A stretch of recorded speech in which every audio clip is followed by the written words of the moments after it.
Good morning students. आज हम पाठ कृतिका, क्योंकि अभी इससे पहले हम क्षितिज पढ़ रहे थे और क्षितिज में हमने पाठ 1 दो बैलों की कथा और उसके बाद हमने पढ़ा ल्हासा की और फिर हमने पढ़ा सांवले सपनों की याद और काव्य में से हमने पढ़ा था कबीर। कबीर का हमने शब्द और साखियां हैं, तो साखियां और शब्द एक ही आएगा, उसमें दूसरा शब्द नहीं आएगा, तो वो हमने पढ़ लिया है। ठीक है, उसके बाद हमने वाक पढ़ा। इस तरह से हमारे 5 पार्ट हो गए हैं, 5 चैप्टर्स हमारे कंप्लीट हो गए हैं। क्योंकि अब उसके 5 चैप्टर कंप्लीट हो गए हैं, उसमें गद्य में से 1 बचा है, काव्य में से उसमें 3 बचे हैं, तो वहां क्योंकि अब 4 चैप्टर बच रहे हैं उस बुक में से, तो अब आज हम अपनी दूसरी जो बुक है कृतिका उसको पढ़ेंगे। ठीक है, कृतिका में भी क्योंकि चैप्टर 1 नहीं आएगा, पार्ट 1 नहीं आएगा, आपके सिलेबस में नहीं है, तो इसलिए आज हम उसका जो पार्ट 2 है मेरे संग की औरतें वो पढ़ेंगे। लेकिन उसको पढ़ने से पहले, क्योंकि मेरे पास स्टडी बेस पे कई सारे मैसेजेस आ रहे हैं कि भाई मैम आपने ये सिलेबस सिर्फ जो आपका सिलेबस है 9th का, वो मैंने उस पर डाला, स्टडी बेस पे मैसेज किया आपको। तो कई बच्चों की मतलब ये क्वेश्चन आ रहे हैं कि मैम ये ईयरली है या हाफ ईयरली का है या एग्जाम्स का आपने सिलेबस दिया है। तो ये बच्चों, ये पूरा ईयरली सिलेबस है आपका, क्योंकि सीबीएसई ने आपके सिलेबस में से 30% कट कर दिया है। इसलिए ये आप जितना सिलेबस मैंने आपको, जो भी चैप्टर्स मैंने आपको भेजे हैं, वो चैप्टर्स आपके सिलेबस में पूरे साल में है। उन्हीं में से हम डिवाइड करेंगे कि फर्स्ट जो भी एग्जाम होगा उसमें कितने चैप्टर आएंगे, है ना। और वो पूरे साल में हमें जो मैंने आपको सिलेबस में चैप्टर दिए हैं, जैसे कि गद्य में से गद्य है आपका, गद्य में से 2 बैलों की कथा, ल्हासा की और सांवले सपनों की याद और प्रेमचंद के फटे जूते। ठीक है, पार्ट 1, पार्ट 2, पार्ट 4 और पार्ट 6। गद्य में ये 4 चैप्टर आएंगे आपके पूरे साल वाले सिलेबस में। ठीक है, काव्य में से आपके आएगा पार्ट 9, पार्ट 10, पार्ट 11, पार्ट 12 और पार्ट 17। ठीक है, ये 5 चैप्टर आएंगे। लेकिन जो पार्ट 9 है उसमें देखिए जो शब्द 2 है ना, वो आपके सिलेबस में नहीं है। साखियां हैं और उसके पहला जो शब्द है वो आपके सिलेबस में है, और जो शब्द 2 है वो आपके सिलेबस में नहीं है। तो मैंने जब पढ़ाया था तो उसमें शब्द 2 इसीलिए आपको उस चैप्टर में नहीं पढ़ाया था। ठीक है, अब रही हमारी दूसरी बुक कृतिका। कृतिका में आपके फर्स्ट चैप्टर नहीं आएगा, सेकंड, थर्ड और फोर्थ ये 3 चैप्टर आएंगे और 5th चैप्टर भी आपके नहीं आएगा। ठीक है, तो गद्य में से पार्ट 1, पार्ट 2, पार्ट 4, पार्ट 6 आएगा, और काव्य में से पार्ट 9, पार्ट 10, पार्ट 11, पार्ट 12 और पार्ट 17 ये आएंगे। ठीक है, फिर कृतिका में से जो दूसरी बुक है उसमें से हमारे आएंगे पार्ट 2, पार्ट 3, पार्ट 4, 3 पार्ट आएंगे। ठीक है, उसके बाद है हमारे व्याकरण। तो व्याकरण में आपके आएगा उपसर्ग, प्रत्यय, समास, और 3 तो टॉपिक यही हो गए, उपसर्ग, प्रत्यय, समास, और फिर आएगा दूसरा अर्थ की दृष्टि से वाक्य भेद। ठीक है, और एक आएंगे अलंकार। ठीक है, ये 5 टॉपिक हैं आपके, उपसर्ग, प्रत्यय, समास, अर्थ की दृष्टि से वाक्य भेद और अलंकार, ये 5 टॉपिक हैं आपके। तो ये आपके व्याकरण में है। उसके बाद आपके है लेखन। ठीक है, जिसमें निबंध वगैरह होते हैं, तो उसमें इस बार आपके निबंध ना आकर अनुच्छेद लेखन आएगा। ठीक है, निबंध लेखन ना आके क्या आएगा, अनुच्छेद लेखन आएगा, पत्र लेखन आएगा, संवाद लेखन आएगा और लघु कथा लेखन आएगा। ठीक है, तो संवाद लेखन पहले भी आता था 9th में, पत्र भी आता था, लेकिन निबंध की जगह तो अनुच्छेद हो गया है, और एक लघु कथा लेखन है वो एक्स्ट्रा ऐड आपके हो गया है। तो ये आपके सिलेबस है, आपका सिलेबस है, और जो मैंने आपको भेजा है जो PDF के उसमें, तो वो आप उसको देख लीजिएगा, वही आपका पूरा सिलेबस है, पूरा ईयरली सिलेबस है वो, कोई एग्जाम या हाफ ईयरली का सिलेबस नहीं, पूरा ईयरली सिलेबस है, सिर्फ हमें उतना ही पढ़ना है। ठीक है, तो इसके बाद मैं अब अपना चैप्टर शुरू करते हैं हम। जो हमारा चैप्टर है मेरे संग की औरतें। ठीक है, इसकी जो लेखिका है वो कौन है, मृदुला गर्ग। तो हम पहले मृदुला गर्ग जी का लेखक परिचय पढ़ लेते हैं। लेखक परिचय में देखिए कि समकालीन हिंदी कथा साहित्य की अग्रणी लेखिका मृदुला गर्ग का जन्म सन 1938 में कोलकाता में हुआ था। उन्होंने दिल्ली विश्वविद्यालय से एमए किया और 3 साल तक वहीं पर अध्यापन कार्य किया। भारत के विभिन्न नगरों में रहने के बाद दिल्ली में स्थायी रूप से रहकर स्वतंत्र लेखन में संलग्न हुई। उपन्यास, कहानी, नाटक तथा निबंध विधा पर आधारित उन्होंने 20 से अधिक पुस्तकों की रचना की है। उनके उपन्यास में कथानक को विविधता तथा नयापन है, तो कहानियों में समाज की समस्याओं का निरूपण हुआ है। उन्हें हिंदी अकादमी द्वारा साहित्यकार सम्मान, उत्तर प्रदेश हिंदी संस्थान द्वारा साहित्य भूषण सम्मान, व्यास सम्मान, ज्ञानपीठ का वारदेवी पुरस्कार तथा साहित्य अकादमी पुरस्कार से सम्मानित किया गया है। अब उनकी जो प्रमुख कृतियां हैं, ये जो उनकी प्रमुख लेख हैं वो कौन कौन से हैं देखिए। वो हैं उनके हिस्से की धूप, वंशज, अनित्य, चितकोबरा, मैं और मैं तथा कट गुलाब, ये इनके उपन्यास रहे हैं। संगति विसंगति, ये इनका कहानी संग्रह है। एक और अजनबी, जादू का कालीन, 3 कैदें तथा साम दाम दंड भेद, ये इनके नाटक रहे हैं। फिर है रंग ढंग व चुकते नहीं सवाल, ये इनके निबंध संग्रह हैं। और एक यात्रा संस्मरण एवं एक व्यंग संग्रह है। और जो ये इन्होंने लिखा है मेरे संग की औरतें, ये संस्मरण है, क्योंकि उन्होंने इस पाठ में अपने परिवार में या जिन मतलब अपने परिवार की जितनी भी औरतें थी उनके बारे में उन्होंने लिखा है। तो वो जो लेखिका हैं वो इस पाठ के बारे में, इस पाठ के माध्यम से हमें ये बताना चाहती हैं, क्योंकि ये संस्मरण है, यादें हैं, मीन्स उन्होंने अपने पुरानी दादी, नानी, अपनी बहन और सबके बारे में याद कर करके, अपनी माँ, उन सबके बारे में याद किया है, याद कर करके उनके बारे में लिखा है। तो ये संस्मरण है, यानी यादें, उन्होंने अपनी यादों को ताजा करते हुए इसमें लिखा है।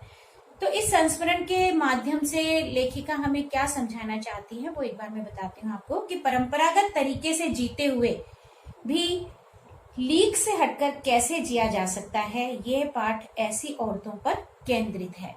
यानी कि परंपरागत, यानी कि हमारे समाज में हमेशा औरतों को कई परंपराओं में, कई उसमें बांधा गया है, रिवाजों में, रीति रिवाजों में, कि अब हमारे यहाँ की परंपरा है घर का कार्य औरतें ही करेंगी, तो वो करती हैं सारा कुछ। तो परंपराओं में रहते हुए भी औरतें किस तरह से लीक से हटकर, यानी कि जिस पगडंडी पर चलते आ रहे थे उस पगडंडी, उस रास्ते से थोड़ा सा हटते हुए, कुछ अलग करते हुए लोग जो अपने व्यक्तित्व को उभारा है औरतों ने किस तरह से, वो इस पाठ के माध्यम से लेखिका ने बताया है।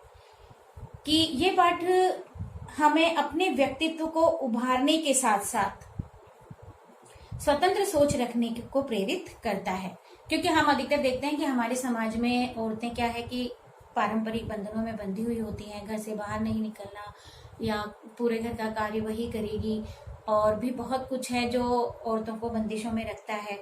तो लेकिन आज ऐसा बहुत कम है, लेकिन फिर भी काफी हद तक आज भी है हमारे देश में, हमारे समाज में ऐसा बहुत अभी भी है। तो इसीलिए लेखिका ने कहा है कि हमें इस, ठीक है, पारिवारिक बंधनों में हमें बंधना है, परिवार के साथ हमें चलना है, उनके साथ चलते चलते हमें अपने व्यक्तित्व को पूरी तरह से उन्हीं में नहीं डालना है, यानी चूल्हे चौके में दबकर ही नहीं रह जाना है, परिवार के उसमें दबकर नहीं रह जाना है, बल्कि हमें इन परंपराओं को निभाते हुए अपने व्यक्तित्व को उभारने का प्रयास करना है कि हम, हमारे अंदर क्या क्या प्रतिभाएं हैं उनको दिखाने का हमें प्रयत्न करना चाहिए।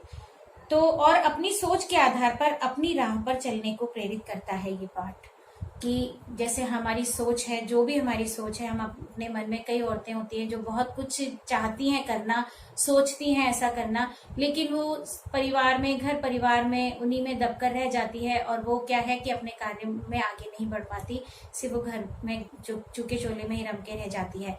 तो वो वहीं तक सीमित रह जाती है। वो अपने कितना भी सोचे, कितनी भी उसके अंदर प्रतिभा है, वो आगे बढ़ने नहीं बढ़ पाती है। तो लेखिका कहती है कि नहीं, हमें परंपराओं में घर परिवार को तो निभाना ही है, साथ साथ हमें अपनी जो प्रतिभा है, हमारी जो सोच है, हमारे अंदर जो हमें आता है, हम जो सोचते हैं कार्य करने की, उन कार्यों को भी हमें करना चाहिए। हमारे व्यक्तित्व को दबाकर नहीं रखना चाहिए, बल्कि हमें उभारना चाहिए, दिखाना चाहिए समाज में कि हम भी बहुत कुछ कर सकते हैं। तो इसी आधार उन्होंने कहा है कि हमें अपनी सोच के आधार पर अपनी राह पर चलने को मतलब चलना चाहिए, कि जो भी हमारी सोच है तो उस सोच को पूरा, जो भी लक्ष्य है उसको पूरा करने के लिए हमें आगे बढ़ना चाहिए, दबकर पीछे हटकर अपने मन को मारना नहीं चाहिए। ठीक है, मन को मारना नहीं चाहिए, बल्कि हमारे मन में जो कुछ चल रहा है, जो कुछ करने का मन हमारा करता है, तो वो अगर बहुत सही है, अच्छा है, तो हमें उसे जरूर करना चाहिए, दबाकर नहीं रखना चाहिए। तो ये पाठ हमें इसी ओर प्रेरित करता है कि औरतों को परंपरागत तरीके से जीते हुए भी अपने व्यक्तित्व को उभारने का पूरा पूरा प्रयास करना चाहिए। तो इसमें लेखिका ने अपनी दादी के बारे में बताया है, अपनी नानी के बारे में बताया, अपनी माँ के बारे में बताया है, अपनी बहनों के बारे में बताया है, खुद के बारे में भी बताया है कि किस तरह से वो परंपरागत तरीके से जीते हुए भी उन्होंने अपने मन की भी पूरी की, जो उन्होंने सोचा वो करके ही उन्होंने दम लिया। अब देखिए, अब हम पाठ शुरू करते हैं। हमारा पाठ है, मेरी एक नानी थी, जाहिर है पर मैंने उन्हें कभी देखा नहीं। मेरी माँ की शादी होने से पहले ही उनकी मृत्यु हो गई थी। अब देखिए, मेरी एक नानी थी, जाहिर है यहाँ पे लेखिका ने क्यों कहा है? क्योंकि नानी है सभी की होती है ना, नानी है तभी मम्मी है, और मम्मी है तभी वो खुद है, इसलिए लेखिका ने यहाँ पे जाहिर है शब्द का प्रयोग किया है। तो मेरी एक नानी थी, जाहिर है पर मैंने उन्हें कभी देखा नहीं। मेरी माँ की शादी होने से पहले ही उनकी मृत्यु हो गई थी। शायद नानी से कहानी ना सुन पाने के कारण बाद में हम तीनों बहनों ने खुद कहानियां कहनी पड़ी। नानी से कहानी भले ना सुनी हो, नानी की कहानी जरूर सुनी, और बहुत बाद में जाकर उसका असली मर्म यानी रहस्य, असली मर्म समझ में आया। पहले इतना ही जाना कि मेरी नानी पारंपरिक अनपढ़ पर्दानशी औरत थी। ठीक है, अब लेखिका क्या कह रही है कि नानी को तो उन्होंने नहीं देखा, क्योंकि उनकी नानी तो उनकी माँ की शादी से पहले ही मर चुकी थी, तो उन्होंने उनको नहीं देखा, और नानी से उन्होंने कहानियां भी नहीं सुनी। लेकिन नानी की कहानियां जरूर सुनी है, नानी के बारे में उन्होंने जरूर सुना है। तो कह रही हैं कि जो नानी के बारे में सुना, तो वो ये था कि उनकी जो नानी थी वो पारंपरिक यानी कि परंपराओं पर चलने वाली थी, अनपढ़ थी, पढ़ी लिखी नहीं थी, पर्दानशी मीन्स पर्दा करने वाली औरत थी। ठीक है, जिनके पति शादी के तुरंत बाद उन्हें छोड़कर बैरिस्ट्री पढ़ने विलायत चले गए। यानी कि जिनके पति यानी लेखिका के नाना जी। नानी अनपढ़ थी, पर्दानशी थी, और उनके जो नाना जी थे वो उनको छोड़कर कहाँ चले गए थे? बैरिस्ट्री यानी वकालत पढ़ने के लिए विलायत प्रदेश चले गए थे। कैम्ब्रिज विश्वविद्यालय से डिग्री लेकर जब वे लौटे और विलायती रीति रिवाज के संग जिंदगी बसर करने लगे, तो नानी के अपने रहन सहन पर उसका कोई असर नहीं पड़ा। न उन्होंने अपनी किसी इच्छा, आकांक्षा या पसंद नापसंद का इजहार पति पर कभी किया। कि नाना जी बेशक विलायती हो गए थे, वो बाहरी पाश्चात्य संस्कृति अपना चुके थे, उसी तरीके से रहते थे, और उनका रहन सहन वही था, कोट पैंट टाई वगैरह जो था। और नानी क्या थी? नानी तब भी नहीं बदली थी, नानी अपने वही परंपरागत तरीके से रह रही थी, और उन्होंने कभी भी अपनी पसंद नापसंद कभी भी मतलब अपने पति के आगे नहीं रखा कि मुझे क्या पसंद है और क्या पसंद नहीं है। वो अपने तरीके से ही जीती रही थी। और नाना कैसे रहते थे, इनका उन पर कोई असर नहीं पड़ा था। पर जब कम उम्र में नानी ने खुद को मौत के करीब पाया, तो 15 वर्षीय इकलौती बेटी यानी कि मेरी माँ की शादी की फिक्र ने इतना डराया कि वे एकदम मुंहजोर हो उठी।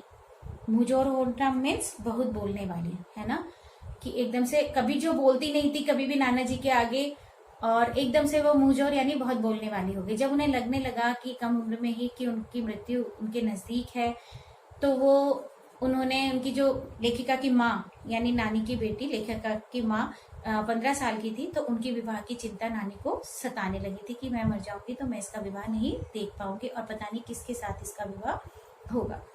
तो इसलिए फिर वो मुंहजोर हो उठी। उन्होंने नाना से उन्होंने कहा कि वे पर्दे का लिहाज छोड़कर उनके दोस्त स्वतंत्रता सेनानी प्यारेलाल शर्मा से मिलना चाहती हैं। सब दंग हैरान रह गए। जिस पर्दानशी औरत ने पराये मर्द से क्या खुद अपने मर्द से मुंह खोलकर बात नहीं की थी, आखिरी वक्त में अजनबी से क्या कहना चाह सकती हैं। पर नाना ने वक्त की कमी और मौके की नजाकत की लाज रखी। सवाल जवाब में वक्त बर्बाद करने के बजाय फौरन जाकर दोस्त को लिवा लाए और बीवी के हुजूर में पेश कर दिया।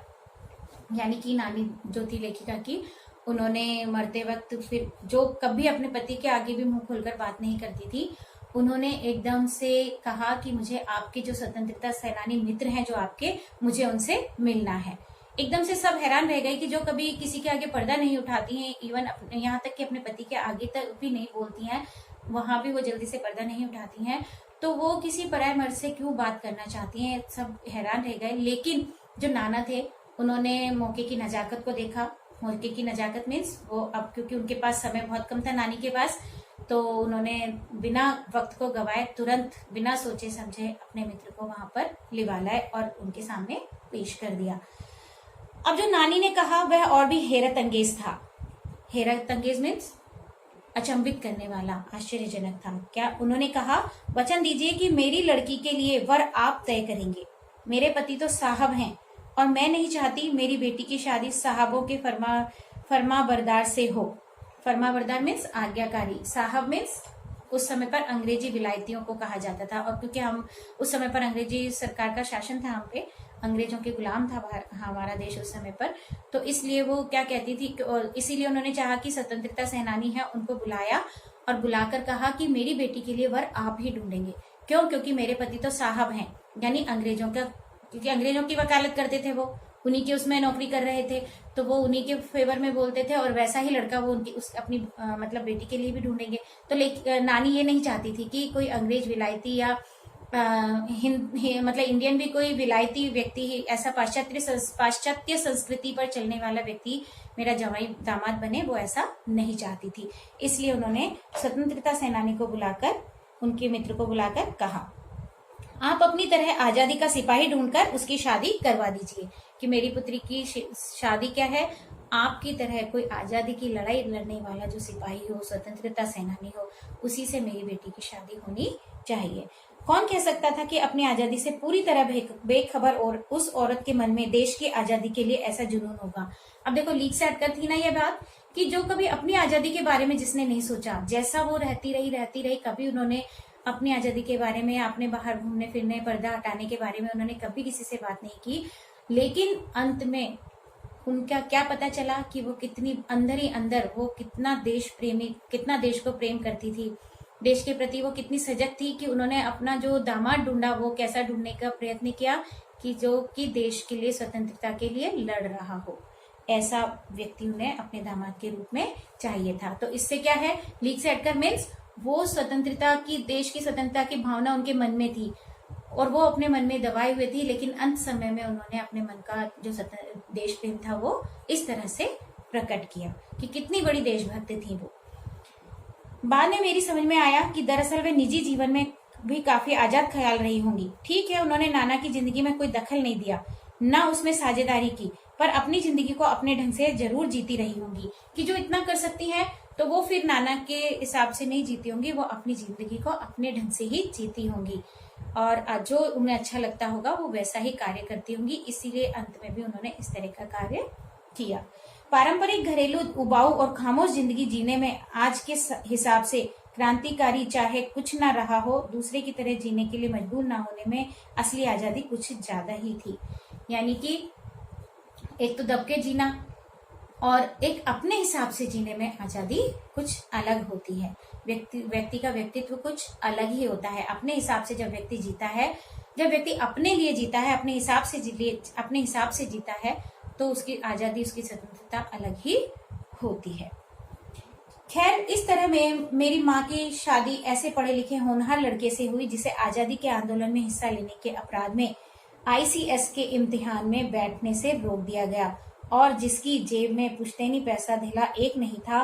माँ बेचारी अपनी माँ और गांधी जी के सिद्धांतों के चक्कर में सादा जीवन जीने और ऊंचे ख्याल रखने पर मजबूर हुई। हाल उनका यह था कि खादी की साड़ी उन्हें इतनी भारी लगती थी कि कमर चमका खा जाती। रात रात भर जागकर वे उसे पहनने का अभ्यास करती। यानी कि अब लेखिका कह रही है कि फिर मेरी माँ की शादी किसके साथ हुई? एक स्वतंत्रता सेनानी के साथ। और क्योंकि वो स्वतंत्रता सेनानी थे, आजादी के आंदोलन में हिस्सा ले रहे थे, इसलिए उन्हें ICS के एग्जाम में भी नहीं बैठने दिया गया था। और ना ही उनके पास कोई पुश्तैनी धेला, पैसा, कोई संपत्ति भी नहीं थी और एक साधारण जीवन था। और माँ भी, अब अपनी माँ के लिए कह रही है कि और माँ बेचारी भी अपनी माँ और गांधी जी के सिद्धांतों के चक्कर में, यानी कि उनकी माँ चाहती थी कि स्वतंत्रता आंदोलन में, नानी चाहती थी ना, इसलिए लेखिका ने कहा है कि मेरी माँ अपनी माँ के सिद्धांतों में और गांधी जी के सिद्धांतों के चक्कर में सादा जीवन जीने और ऊंचे ख्याल रखने पर मजबूर हुई। कि उन्होंने अपनी माँ का कहना माना, इसीलिए स्वतंत्रता सेनानी से उन्होंने शादी की और गांधी जी के सिद्धांतों पर चलती थी, इसलिए भी उन्होंने क्या है कि सादा जीवन जीने का ख्याल रखा, मजबूर हुई। हाल उनका यह था कि खादी की साड़ी उन्हें इतनी भारी लगती थी कि कमर चमका खा जाती। क्योंकि वो बहुत पतली दुबली थी, इसलिए लेखिका ने कहा है कि वो खादी की साड़ी जब पहनती थी तो ऐसा लगता था कि वो उन्हें भारी लगती थी। ऐसा लगता था कि उनकी कमर बहुत पतली थी, तो ऐसा लगता था कि कमर में कहीं झटका न आ जाए। रात रात भर जागकर वह उसे पहनने का अभ्यास करती थी। उन्हें साड़ी पहननी नहीं आती थी, इसलिए वो रात को जाग जाग कर उस साड़ी को पहनने का अभ्यास करती थी, जिससे दिन में शर्मिंदगी ना उठानी पड़े, या जिससे कि दिन में लोग देखें तो वो तरीके से साड़ी पहने हुए हो और शर्मिंदगी ना हो, ये इसलिए वो रात भर अभ्यास करती थी। वे कुछ ऐसी नाजुक थी कि उन्हें देखकर उनकी सास यानी मेरी दादी ने कहा था, हमारी बहू तो ऐसी है कि धोई पोंछी और छींके पर टांग दी। अब लेखिका क्या कह रही है कि माँ इतनी पतली दुबली कमजोर थी कि मेरी दादी उनके लिए हमेशा कहती थी, यानी उनकी बहू थी उनकी माँ, है ना, लेखिका की जो माँ थी वो बहू थी, तो दादी कहती थी कि कैसी बहू है, धोई पोंछी और छींके पर टांग दी, यानी पतली दुबली है, चाहे कैसे भी रख दो। गनीमत यही थी कि किसी ने उन्हें छींके पर से उतारने की पेशकश नहीं की, कि लेकिन क्या है कि वो जैसे रहती थी वैसे रहती, कोई भी उनको रोक टोक नहीं करता था, ना ही उन्हें कोई बहुत ज्यादा काम बताता था, क्योंकि वो बहुत ज्यादा पतली दुबली और नाजुक थी, इसलिए कोई भी उनसे ज्यादा काम भी नहीं करवाता था। क्यों नहीं की? उसकी 2 वजह थी। यानी कि छींके से उतारने की पेशकश नहीं की, यानी उन्हें ज्यादा कोई परेशान नहीं करता था, वो इसलिए उसकी 2 वजह थी। पहली ये कि हिंदुस्तान के तमाम बाशिंदों की तरह उनके ससुराल वाले भी साहबों से खासे अभिभूत थे, यानी कि जैसे और हिंदुस्तानी थे, अंग्रेजों से काफी प्रभावित थे, उसी तरह से जो इनके दादी और दादा और ये सब थे, वो भी क्या है, वो कहती हैं लेखिका कि मेरे जो दादा दादी हैं, जो मेरे परिवार थे ससुराल वाले, नहीं यानी माँ के ससुराल वाले लेखिका के दादा दादी लगे, तो बोला वो भी क्या है कि साहबों से, मीन्स जो अफसर है, अंग्रेजी अफसर है, उनसे काफी प्रभावित थे। और मेरे नाना पक्के साहब माने जाते थे। बस जात से वे हिंदुस्तानी थे, बाकी चेहरे मोरे, रंग ढंग, पढ़ाई लिखाई सब में अंग्रेज थे। मजे की बात यह थी कि हमारे देश में आजादी की जंग लड़ने वाले ही अंग्रेजों के सबसे बड़े प्रशंसक थे वाले। भले लड़का आजादी की लड़ाई लड़ते जेब से खाली और शोहरत सिर करता रहे, दबदबा उसके साहबी ससुर का ही था। यानी लेखिका कह रही है कि जो मेरे नाना, क्योंकि वकालत पढ़कर आए थे, एक बड़े अफसर थे और अंग्रेजी जो सरकार थी उसके लोग उनसे काफी जानकार थे, और उनका रहन सहन, तौर तरीका, वो बेशक हिंदुस्तानी थे लेकिन नाना क्या है, अंग्रेजों की तरह रहते थे, तो साहबी तरीके से रहते थे, इसलिए मेरे घर परिवार यानी दादा दादी और हमारे घर के लोग सब उनसे बहुत प्रभावित थे। और जबकि उनका बेटा मीन्स मेरे पिता, लेखिका के पिता स्वतंत्रता सेनानी थे, पैसा उनके पास नहीं था इतना, क्योंकि वो स्वतंत्रता सेनानी थे, तो इतना कमाई दमाई उनकी कुछ थी नहीं, तो पैसा था नहीं, बस शोहरत थी, क्योंकि वो स्वतंत्रता सेनानी थे इसलिए। तो शोहरत सिर करता रहे, दबदबा उसके साहबी, चाहे कितना भी शोहरत रही, लेकिन दबदबा किसका था? साहबी ससुर यानी नाना जी का ही था। एक आन बान शान वाले साहब ने उनके सिरफिरे लड़के को अपनी नाजुक जान लड़की सौंपी। उसमें रोमांचक क्या कोई परिकथा होती? इससे रोमांचक क्या कोई परिकथा होती? नानी की सनक भरी आखिरी ख्वाहिश और नाना की रजामंदी, वे रोमांचक उपकथाएं थी जो कहानी के तिलस्म को और गाढ़ा बना चुकी थी। यानी कि ये कहानी हमें तिलस्म की तरह लगती थी कि कहाँ साहब थे नाना, इतने अच्छे पैसे वाले थे, है ना, जिनका रहन सहन पूरा अंग्रेजों की तरह था, लेकिन उन्होंने अपनी बेटी को सिर्फ अपनी पत्नी की जिद की वजह से एक ऐसे परिवार में दिया जहां जिनकी कोई मतलब जो साधारण थे, जिनके पास धन संपत्ति कम थी, पैसा नहीं था, ऐसे परिवार में उन्होंने अपनी बेटी को दिया था। तो ये एक तरह से तिलस्म कहानी, यानी कि जो हम कहानियां कल्पनाओं में मानते हैं, ऐसी कहानियां सुनते हैं, वो वाली कहानी लेखिका को लग रही थी। दूसरी वजह माँ की अपनी शख्सियत, उनमें खूबसूरती, नजाकत, गैर दुनियादारी के साथ साथ ईमानदारी और निष्पक्षता। यानी कि घर वालों को वो क्यों प्रिय थी उनकी माँ, वो दो वजह बता रही थी। एक तो ये कि उनके पिता वकाल मतलब साहब थे, और दूसरी वजह क्या बताई है कि उनकी माँ खूबसूरत थी, नजाकत थी उनके अंदर, गैर दुनियादारी के साथ साथ ईमानदारी और निष्पक्षता कुछ इस तरह घुल मिली थी कि वे परिजात से कम जादुई नहीं मालूम पड़ती थी। उनसे ठोस काम करवाने की कोई सोच भी नहीं सकता था। हाँ, हर ठोस और हवाई काम के लिए उनकी जवानी राय जरूर मांगी जाती थी और पत्थर की लकीर की तरह निभाई भी जाती थी।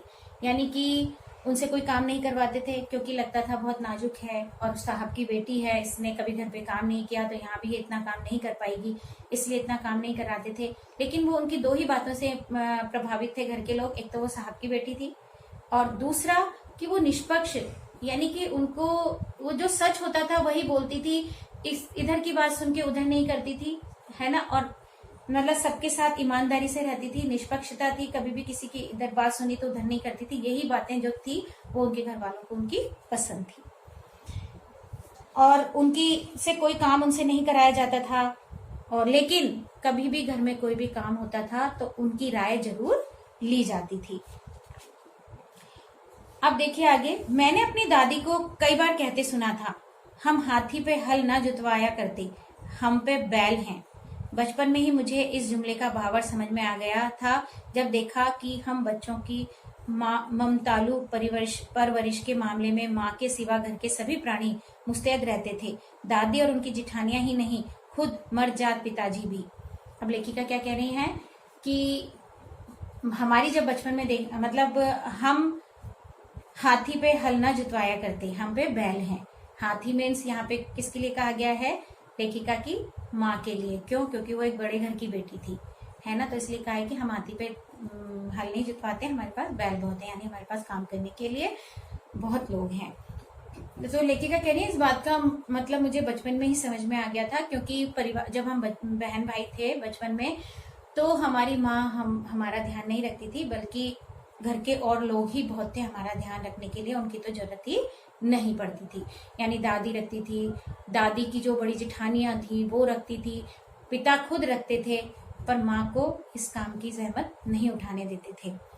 पर ठोस काम न करने का ये मतलब नहीं था कि माँ को आजादी का जुनून कम था, वह भरपूर था और अपने तरीके से वह उसे भरपूर निभाती थी।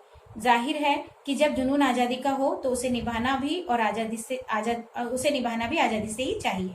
जिस तिस से पूछकर उसके तरीके से नहीं, खुद अपने तरीके से। यानी कि माँ ठोस काम ना करने का मतलब ये नहीं था कि वो कुछ नहीं करती थी, बल्कि उनके अंदर आजादी का जुनून बहुत ज्यादा था, और इसीलिए वो क्या है कि अपने मन की बातें, अपना जो मन करता था वही करती थी। वो ये नहीं कि किसी से इधर उधर से पूछ के अपने कार्य को करें। हमने अपनी माँ को कभी भारतीय माँ जैसा नहीं पाया, न उन्होंने कभी हमें लाड़ किया, न हमारे लिए खाना पकाया, और न अच्छी पत्नी बहू होने की सीख दी। कुछ अपनी बीमारी के चलते भी वह घर बार नहीं संभाल पाती थी, पर उसमें ज्यादा हाथ उनकी अरुचि का था। उनका ज्यादा वक्त किताबें पढ़ने में बीतता था, बाकी वक्त साहित्य चर्चा में या संगीत सुनने में, और वह ये सब बिस्तर पर लेटे लेटे किया करती थी। फिर भी जैसा मैंने पहले कहा था, यानी कि लेखिका क्या कह रही है कि माँ को हमने जो आज की भारतीय माँ होती है उनकी तरह हमने कभी नहीं देखा। ना तो उन्होंने हमारी परवरिश, हमें लाड़ किया, और ना ही हमें हमारे लिए खाना बनाया, ना ही कोई हमें पत्नी बहू कैसी होनी चाहिए ये सीख हमें उन्होंने कभी नहीं दी।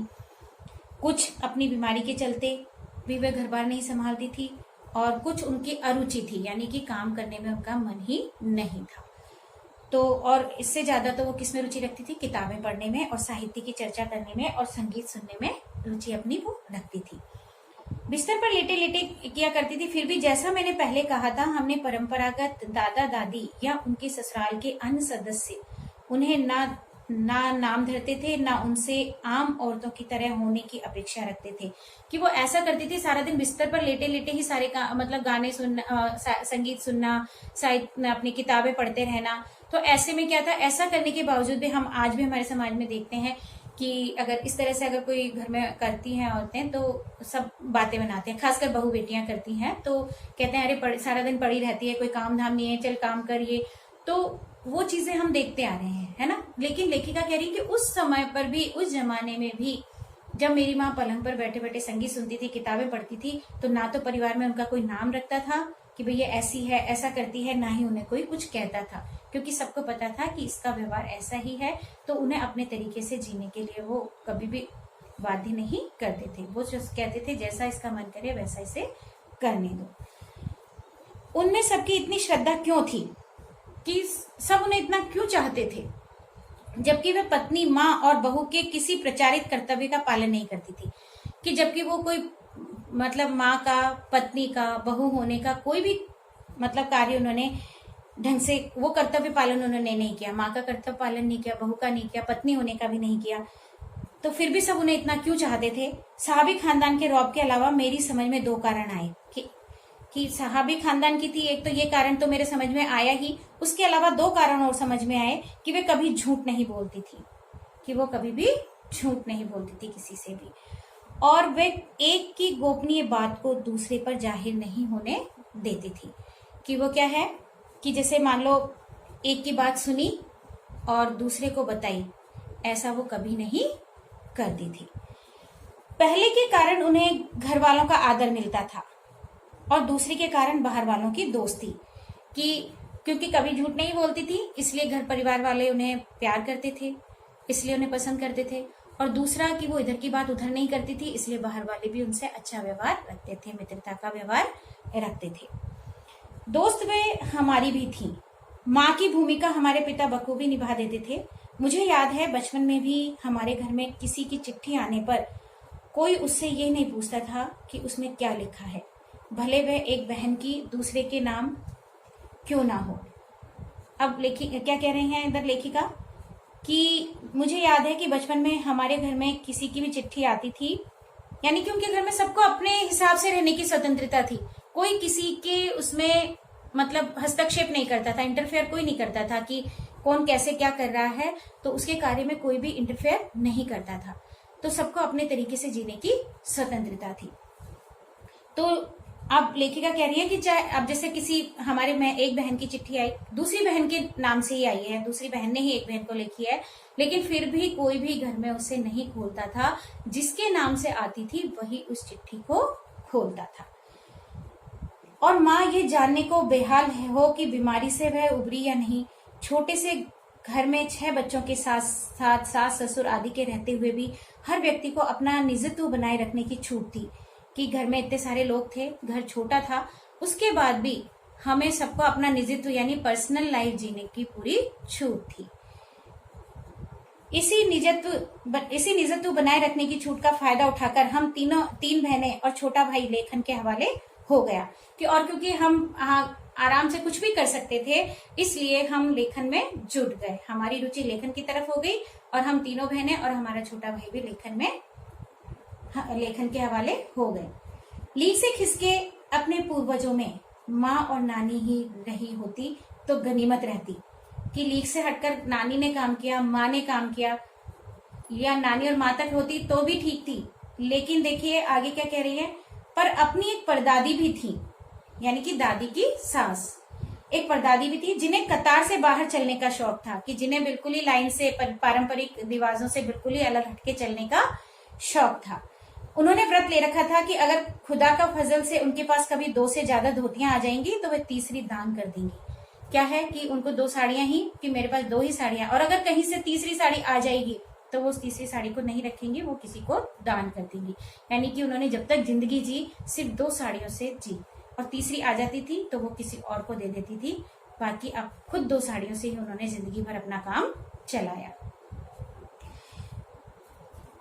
यानी वही 2 साड़ियां नहीं चलती रही, उनमें से अगर मान लो फट गई, जो नहीं आई तो फिर से 2 कर ली, लेकिन 2 से तीसरी साड़ी को कभी नहीं रखती थी। ठीक है, अब देखिए जैन समाज में अपरिग्रह की सनक, अपरिग्रह का मतलब क्या है इसमें देखिए कि संग्रह ना करना, किसी से कुछ ग्रहण ना करना, ठीक है। कि जैन समाज में अपरिग्रह की सनक, बिरादरी बाहर हरकत नहीं मानी जाती। इसलिए वहां तक तो ठीक था, कि वहां तक तो चलो ठीक है कि अगर मान लो किसी का उन्होंने साड़ियों का संग्रह नहीं किया तो कोई गलत बात नहीं है, ठीक है कर लिया। पर उनकी असली जलवा तब देखने को मिला जब मेरी माँ पहली बार गर्भवती हुई। कि असली बात तो उनकी देखने को कब मिली, जब उनकी, मतलब लेखिका कह रही है कि जब मेरी माँ पहली बार गर्भवती हुई, मेरी परदादी ने मंदिर में जाकर मन्नत मांगी कि उनकी पतोहू को पहला बच्चा लड़की हो। अब ये अलग बात क्यों थी, क्योंकि पहले के समय पर अधिकतर आज भी हम देखते हैं कि लोगों का रुझान कहाँ रहता है कि लड़का हो, ठीक है। तो लड़का होने पर ज्यादा खुशियां मनाई जाती है। तो लेखिका कह रही हैं कि वो बिल्कुल अलग थी। उन्होंने जाकर पहले जो, मतलब कह रही हैं कि पहले उन्होंने जाकर मंदिर में क्या मन्नत मांगी कि मेरी पतोहू के लड़की हो, ठीक है। और ये बात लीक से हटकर थी, इसलिए थी लीक से हटकर क्योंकि पहले समाज में सब लड़का ही मांग चाहते थे, और वो भी पहला, अगर पहला है तो सब पहला लड़का ही चाहते थे, इसलिए लेखिका ने ऐसा कहा है, ठीक है। यह गैर रिवायती मन्नत मांगकर ही उन्होंने चैन नहीं पड़ा। उसे भगवान और अपने बीच पोशीदा रखने के बजाय सरेआम उसका ऐलान कर दिया। लोगों के मुंह खुले के खुले रह गए। उनके फितूर की कोई वाजिब वजह ढूंढे ना मिली। ये भी नहीं कह सकते थे कि खानदान में पुश्तों से कन्या पैदा नहीं हुई थी, इसलिए माँ जी बेचारी कन्यादान के पुण्य के अभाव को पूरा करने के चक्कर में थी, क्योंकि पिताजी की ही नहीं दादाजी की भी बहनें मौजूद थी। अब लेखिका कह रही है कि मतलब ऐसा उन्होंने ये नहीं अपने बीच तक ही नहीं रखा कि अपने और भगवान के बीच में ही ये बात रख लेती तो चलो कोई बात नहीं थी। अब उन्होंने क्या किया कि ये जो बात थी ये सबको खुलेआम सबके सामने रख दी थी। अब सब लोग के मुंह खुले के खुले रह गए, यानी सब आश्चर्यचकित हो गए कि पहली संतान चाहिए वो भी बेटी। और ऐसा नहीं है कि भाई परिवार में बेटियां नहीं थी, लेखिका की बुआएं थी, सब थे, लेकिन उसके बाद भी उन्होंने पहला क्या मांगा, बेटी ही मांगी। हाँ, पहला बच्चा हर बहू का बेटा होता रहा था। खैर माँ जी ने अपनी तरफ से कोई सफाई नहीं दी, बल्कि बदस्तूर मंदिर जाकर मन्नत दोहराती रही। बदस्तूर यानी नियम से। अब वो क्या है, रोज जाती, नियम से मंदिर जाती और अपनी उस मन्नत को दोहराती रहती कि मुझे पहले बच्चा लड़की ही चाहिए। पूरा नकुड़ गांव जानता था कि माँ जी का भगवान के साथ सीधा सीधा तार जुड़ा हुआ है। यानी कि पूरा नकुड़ गांव का नाम नकुड़ है, तो लेखिका कह रही है कि पूरा गांव जानता था कि जो माँ जी है, लेखिका की जो परदादी हैं, उनका तार भगवान से जुड़ा हुआ है। भगवान से जुड़ा होने से मतलब है कि वो पूरी तरह से, ऐसा लगता था कि वो जो भी भगवान से बोलती थी भगवान वो तुरंत उनकी मन्नतें पूरी कर देते थे, और वो इसी तरह से बातें करती थी जैसे कि भगवान से उनकी बात होती रहती है। तो इसीलिए कह रहे हैं कि सीधा सीधा तार जुड़ा हुआ था, पे तार का तार। इधर में तार खींचती उधर टन से तथास्तु बच जाता, यानी कि जो मन्नत मांगती वो तथास्तु यानी कि भगवान उसको पूरी कर देते थे। मेरी दादी तो पहली मर्तबा में ही तैयार हो गई थी कि गोद में खेलेगी तो पोती, पर माँ जी की आरजू किस कदर रंग लाएगी उसका उन्हें भी गुमान ना रहा होगा। लड़की की गैर वाजिब जुस्तजू सुन भगवान कुछ ऐसी अफरा तफरी में आ गए कि एक न दो पूरी 5 कन्याएं एक के बाद एक धरती पर उतार दी। भगवान को क्या कहें, माँ जी के सामने तो नामी चोर भी अफरा तफरी में आ जाते थे। माँ जी और नामी चोर का किस्सा होश संभालने के बाद मैंने कई बार सुना था। चोर के दीदार की खुश नसीबी भी हाथ आई थी। अब क्या है कि लेखिका कह रही हैं कि दादी की, मतलब उन्होंने जो मन्नत मांगी भगवान ने ऐसी सुनी कि एक के बाद एक 5 लड़कियां उनके मतलब परिवार में हो गई, यानी कि लेखिका ये 5 बहनें हो गई थी। और यही बात नहीं थी, यानी कि एक चोर के साथ भी किस्सा था दादी का, जो भी लेखिका कह रही हैं कि मैंने बहुत बार होश संभालने के बाद वो किस्सा मैंने बहुत बार सुना था। वो क्या था कि देखिए, हुआ यूं था कि किसी शादी के सिलसिले में नकुड़ की हवेली के तमाम मर्द बारात में दूसरे गांव गए हुए थे। औरतें सज धज कर रत जगह मना रही थी। नाच गाने और ढोलक की थाप के शोर में नामी चोर कब सैन लगाकर हवेली में घुसा किसी को खबर ना हुई। पर चोर था बदकिस्मत, जिस कमरे में घुसा उसमें माजी सोई हुई थी। औरतों के शोर से बचने को वह अपना कमरा छोड़कर दूसरे कमरे में जा सोई थी। चोर बेचारा तमाम जुग्राफिया दिमाग में बिठलाकर उतरा था। उसे क्या पता था कि इतनी बड़ी बूढ़ी पुरखिन जगह बदल लेंगी। खैर बुढ़ापे की नींद ठहरी चोर के दबे पांव के आहार से ही खुल गई। यानी कि ये किस्सा क्या है कि लेखिका कह रही हैं कि शादी थी, शादी के सिलसिले में नकुड़ की हवेली के सारे जो आदमी थे, मर्द ने है ना, वो सब कहाँ गए हुए थे, बारात में गए हुए थे। औरतें रत जगह मना रही थी रात को, तो सब एक ही जगह पर इकट्ठी थी, यानी पूरा घर खाली था, कमरे खाली थे, सब एक हॉल में इकट्ठी होकर रत जगह कर रही थी। ऐसे में लेखिका कहती हैं कि मेरी दादी परदादी थी, उन्होंने भी उस दिन क्या किया कि अपना कमरा, आवाजें आ रही होगी उनके कमरे में, तो उन्होंने अपना कमरा उस दिन बदल लिया। अब चोर को तो सब कुछ मालूम था कि दादी का कमरा यह है, बाकी सारे कमरे खाली हैं, तो वो दादी का कमरा छोड़ के और दूसरे कमरे में घुसा। लेकिन उस दिन दादी कमरा बदल चुकी थी, अपने कमरे से दूसरे कमरे में आ गई थी। अब चोर को ये बात पता नहीं थी कि दादी कमरा बदल लेगी, तो वो उस कमरे में चोर जब घुसा तो आवाज हुई। आवाज सुनकर दादी ने कहा, कौन? माजी ने इत्मीनान से पूछा। माजी कौन? परदादी के लिए कहा है। जी मैं चोर ने युगों से चला आ रहा पारंपरिक असंगत जवाब दिया। पानी पिला, माजी ने कहा। जी मैं। चोर झिझक कर रह गया। तब तक माजी बिस्तर के बराबर में टटोल कर देख चुकी थी, लोटा खाली था।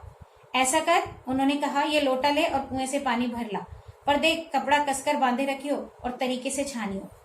चोर घबरा गया। अंधेरे में इन्होंने कैसे जाना कि उसके मुंह पर कपड़ा बंधा है और कमर में भांग? भगवान से उनका तार जुड़े होने की खबर उसे थी, पर बुढ़िया भांग भी छानती होगी, एकदम यकीन न हुआ। इसी से कुछ हैरान परेशान हो उठा। यानी कि उसने क्या, माजी ने क्या कहा चोर से कि लोटा खाली है, पानी भर ला, और यानी वो क्या कहना चाह रही थी कि लोटे पे कपड़ा कस के बांधना और पानी छान के लेके आना। चोर को लगा कि उसने मुंह पे कपड़ा बांधा हुआ था कि मुंह पे कपड़ा कस के बांध के रखना और भांग छान के ले आना। तो वो सोचने लगा कि माजी भांग भी पीती है, ये नहीं पता था। तार भगवान से जुड़ा है ये तो पता था, लेकिन भांग भी पीती है ऐसा नहीं पता था, और इसी से वो कुछ हैरान हो गया। जल्दी कर भाई, तभी माजी ने कहा, बड़ी प्यास लगी है, पर मैं तो चोर हूँ, मारे घबराहट और धर्म संकट के चोर सच कह गया।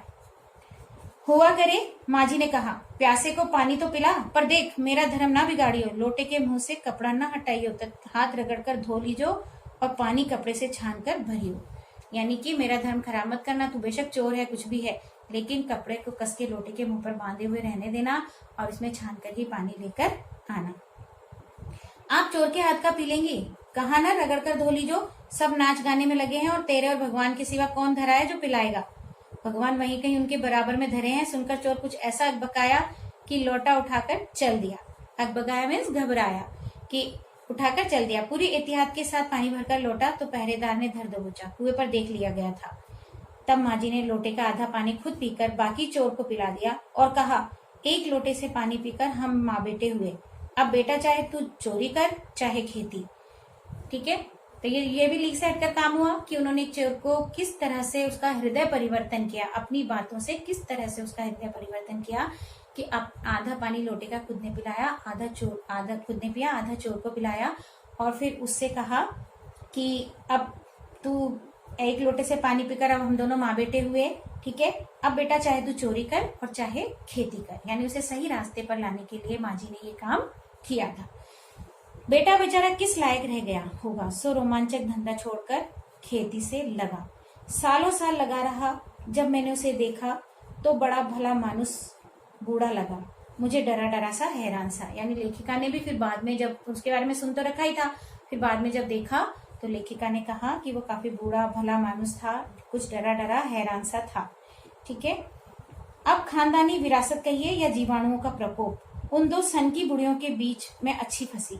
एक तरफ माजी के चलते अपने लड़की होने पर कोई हीन भावना मन में नहीं उपजी, दूसरी तरफ नानी के चलते देश की आजादी को लेकर नाहक रोमानी हो रही थी कि अब क्या है कि मैं दोनों बुढ़ियाओं के बीच में फंस गई। मीन्स वो कह रही हैं कि एक तो वही कि परदादी लड़की चाहती थी, तो कभी भी मेरे मन में, क्योंकि हमारे परिवार में सब लड़की चाह रहे थे, तो कभी भी हमें लड़की होने पर हीन भावना महसूस नहीं हुई, क्योंकि परिवार में हमें बहुत महत्व दिया जाता था, ये लेखिका कह रही हैं। और दूसरी तरफ आजादी की भावना भी क्यों जगी कि एक तो ये भावना जगी कि लड़की होना कोई हीन भावना मन में नहीं रखनी चाहिए लड़की होने पर, और दूसरी भावना ये जगी नानी को देखकर कि आजादी की भावना भी मन में होनी चाहिए। इसलिए वो कह रही हैं कि मैं पूरी फंसी, मीन्स मेरे मन में दोनों ही बातें बहुत अच्छी तरह से समा गई थी कि हमें लड़की होने पर हमारे अंदर किसी भी तरह की हीन भावना नहीं रखनी चाहिए।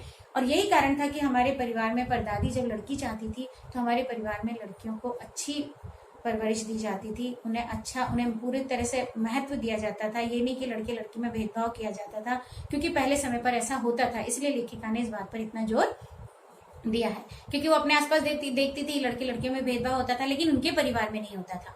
और उनके परिवार में नहीं होता था, इसीलिए वो इस बात से बहुत प्रभावित हुई थी। फसना मीन्स इस बात से वो बहुत प्रभावित हुई और इसी बात पर वो आगे उन्होंने भी इस बात को अपने जीवन में अपनाया। दूसरी तरफ नानी से प्रभावित हुई कि नानी के आजादी की जो बात थी कि वो घर में रहती थी, लेकिन उनके अंदर आजादी के प्रति वो था, जुनून था, इसलिए घर में रहने के बावजूद भी उन्होंने अपनी बेटी की विवाह एक स्वतंत्रता सेनानी से करवाना चाहा। इससे उनकी देशभक्ति और देश प्रेम की भावना जागृत होती है और लेखिका उस बात से भी प्रभावित हुई। अब देखिए, अभी तक हमने किस किस के बारे में पढ़ लिया?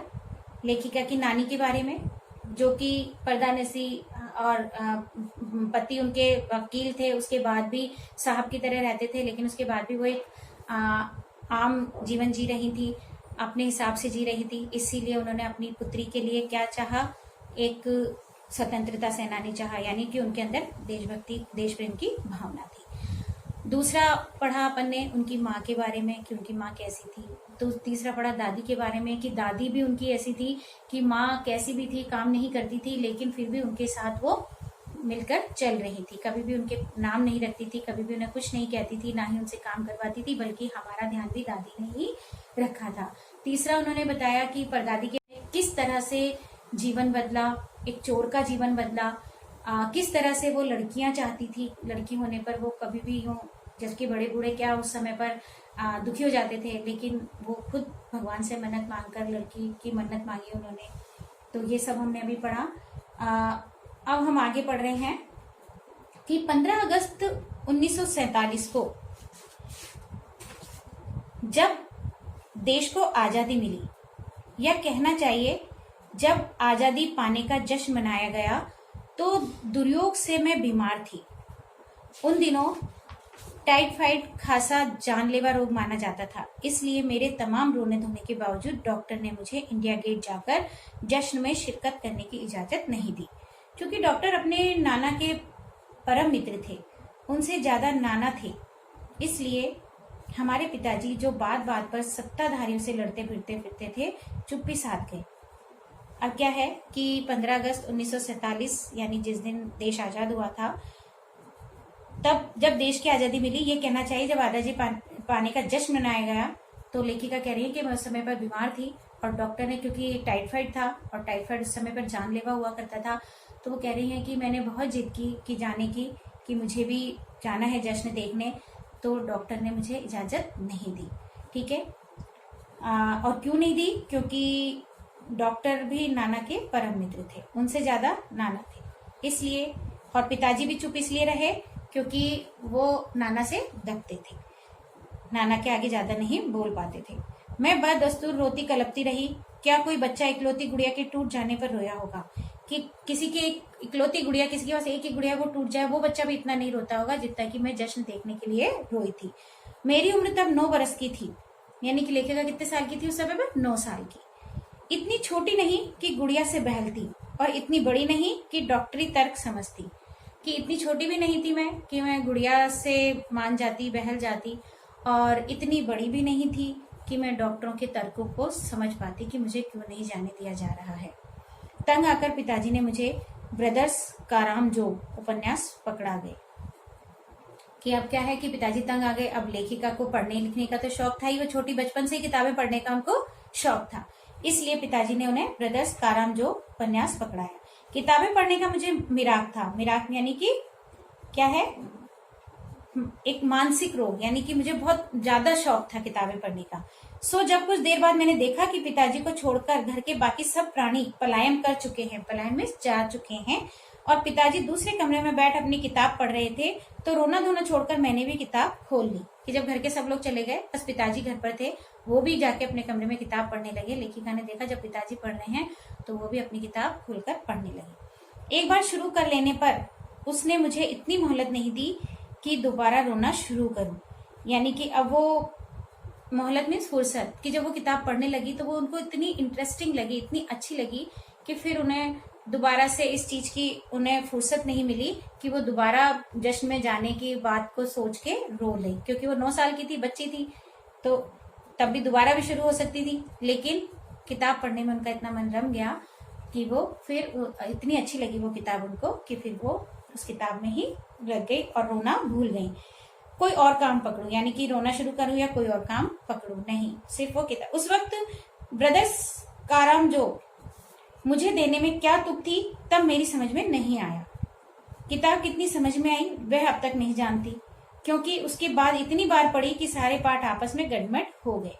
कितना पहली बार में पल्ले पड़ा, कितना बाद में कहना मुश्किल है, पर इतना विश्वास के साथ कह सकती हूँ कि उसका एक अध्याय जो बच्चों पर होने वाले अनाचार अत्याचार पर था, मुझे पहली बार में ही लगभग कंठस्थ हो गया था।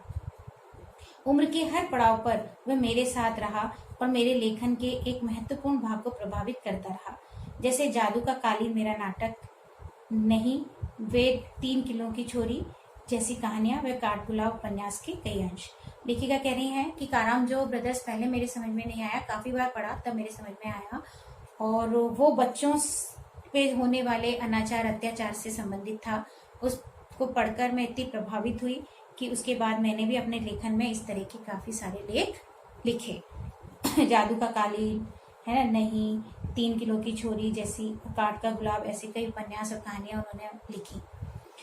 माँ जी की मन्नत का असर रहा होगा कि मैं ही नहीं, मेरी चारों बहनें भी लड़की होने के नाते किसी हीन भावना का शिकार नहीं हुई। नानी, माँ और परदादी की परंपरा बरकरार रखते हुए लीक पर चलने से भी इनकार किए नहीं।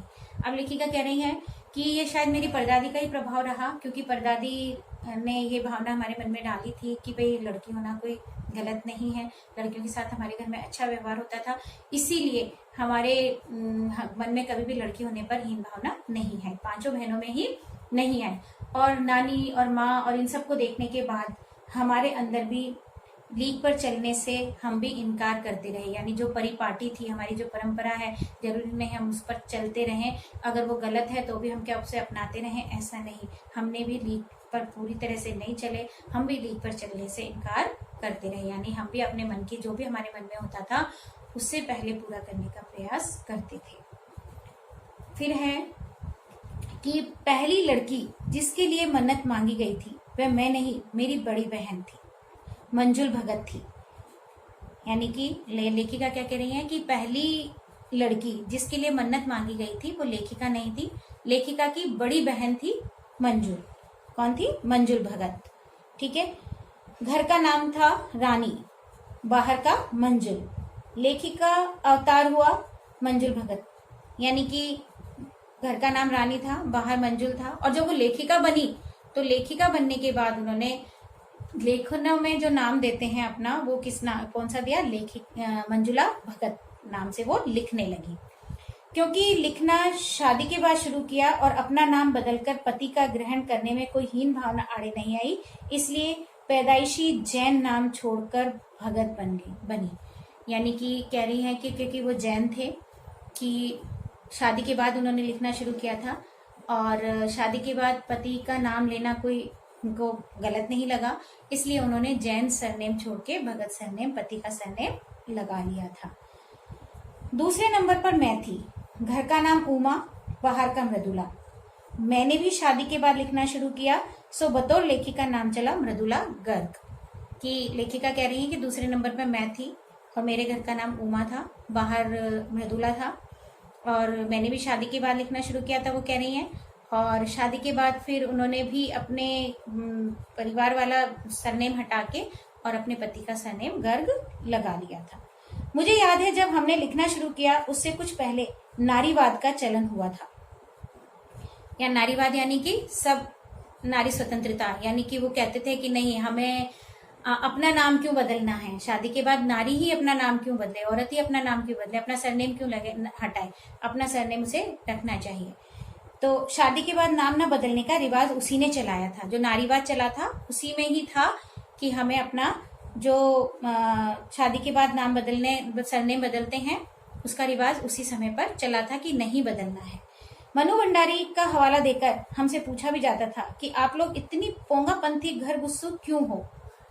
अब क्या है कि मनु भंडारी जी भी बहुत अच्छी लेखिका थी एक, तो उनका नाम लेकर कहा जाता था कि देखो उन्होंने भी तो अपना नाम नहीं, तो तुम इतनी घर गुस्सू और इस तरह से नाम कैसे बदल लिया तुमने, नाम क्यों बदला। हमारे पास इसका कोई ढंग का जवाब नहीं होता था। तो लेखिका कह रही है लेकिन हमारे पास इसका कोई अच्छा सा सटीक जवाब नहीं होता था जो हम दे सकें, और अब भी नहीं है, लेखिका कह रही है, और ऐसा जवाब हमारे पास आज भी नहीं है। पर नाम बदलने से अपने व्यक्तित्व का कोई नुकसान होते मैंने नहीं देखा कि अगर हमने नाम बदल लिया तो क्या हो गया। अगर हमने अपना पिता का सरनेम छोड़ के अगर पति का सरनेम लगा लिया तो लेखिका कहती है उससे हमें कोई नुकसान भी नहीं हुआ, उससे हमने नुकसान होते हुए नहीं देखा। और फिर कह रही है पूछने को तो पिताजी से लोग ये भी पूछते थे 5 बेटियों से आपका मन नहीं भरा जो हर बेटी के 2-2 नाम रख छोड़े हैं। मुझसे छोटी बहन का घर का नाम है गौरी और बाहर का चित्रा, वह नहीं लिखती। उसका कहना है वह इसलिए नहीं लिखती क्योंकि घर में कोई पढ़ने वाला भी तो चाहिए। यानी कि अब एक और बहन थी जो घर में गौरी और बाहर चित्रा, और जब उससे कहते थे तुम क्यों नहीं लिखती हो तो वो कहती है कि सभी लिखेंगे तो पढ़ेगा कौन, घर में कोई एक पढ़ने वाला भी होना चाहिए, इसलिए मैं नहीं लिखती हूँ। खैर उसके बाद जब 4th 5वीं बेटियां पैदा हुई तो पिताजी ने इतनी बात जमाने की सुनी कि उनका एक नाम ही रखा, रेणु और अचला। यानी 3 बेटियों के होने पर उन्होंने जब 2-2 नाम रखे थे तो लोग कहते थे कि बेटियां पे बेटियां आई जा रही हैं और फिर भी तुम 2-2 एक बेटी के 2-2 नाम रख रहे हो, सब उनके मतलब उनको कमेंट करते थे। इसलिए उन्होंने जब बाद में 2 बेटियां हुई तो उनका एक ही नाम रखा और वो नाम क्या था, रेणु और अचला। 5 बहनों के बाद एक भाई हुआ राजीव, यानी लेखिका के 5 बहनें थी, 5 बहनों के बाद फिर जो भाई हुआ उसका नाम क्या था, राजीव। मजे की बात यह है कि बीच की 2 बहनें ही लेखन से बची रही, अचला और राजीव फिर उसमें जा फंसे। अचला मुझसे 8 साल छोटी है और वक्त के बदलाव की लाज रखते हुए अंग्रेजी में लिखती है, पर राजीव फिर हिंदी के हवाले। यानी कि लेखिका कहती हैं कि उनकी बड़ी बहन लिखती थी, फिर 2nd नंबर पे वो थी, वो लिखती थी, उसके बाद जो 2 बहनें थी वो नहीं लिखती थी, फिर 5वीं बहन थी वो लिखती थी, और सबसे छोटा भाई जो था राजीव वो लिखता था। और क्योंकि अचला के समय पर समय परिवर्तन हुआ था, अंग्रेजी भाषा का भी प्रचलन हो गया था, तो अचला अंग्रेजी में लिखने लगी थी, इसलिए उनके साहित्य जो भी उपन्यास होते थे वो अधिकतर अंग्रेजी में हुआ करते थे। और जो लेखिका के भाई थे राजीव, लेकिन वो हिंदी में ही, जबकि वो सबसे छोटे थे लेकिन फिर भी वो हिंदी में ही लिखते थे। तो अब भी देखिए हमने पढ़ा ये चैप्टर, पेज नंबर आप ये नोट कर लीजिए